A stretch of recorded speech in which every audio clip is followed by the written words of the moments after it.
वाटी एवढा मैदा घेतला, त्याच्यामध्ये थोडं चिमूटभर जिरे टाकले, ओवा टाकून घेतले, मीठ टाकून घेतले.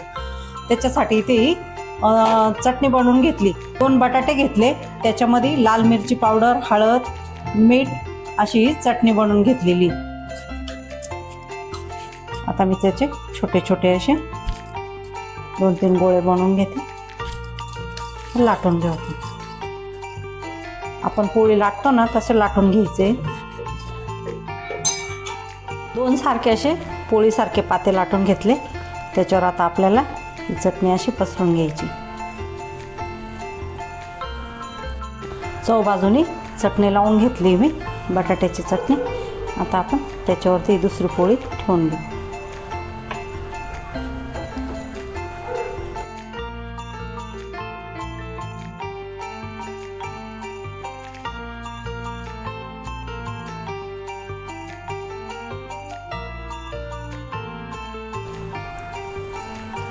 एक एक असं घेऊन हे दोन्ही टोक वाळायचे आणि हे दोन्ही एका बाजूला असे वाळायचे.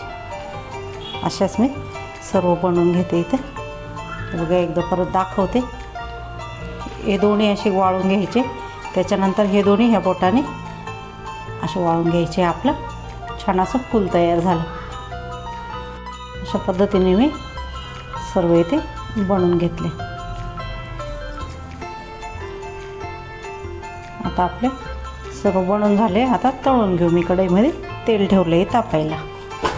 आपलं का चेक करून घेऊ. खूप तेल आपल्याला कडक पण नाही करायचं.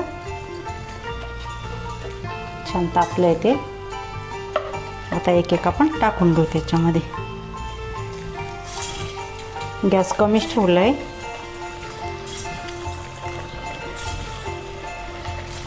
कमीच गॅसवरती तळायचे ते, म्हणजे मध्ये कच्चे राहणार नाही. नाहीतर जोरात गॅसवरती ना वरून असं खूप कलर डार्क होऊन जाईल त्यांचा, मध्ये कच्चेच राहतील.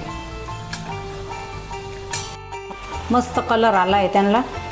आधी तर 1 मिनटं मी कमी गॅसवरती त्यांना मस्त जसं स्विमिंग करता असं त्यांना तेलामध्ये छान ठेवलं. नंतर 1 मिनटानंतर मी त्यांना असं हलवलं आणि जोरात गॅस केला. छान असे कुरकुरीत झाले. आता गॅस कमी केला आहे. हे बघा एकदम कुरकुरीत झाले. मस्त कुरकुरीत झाले.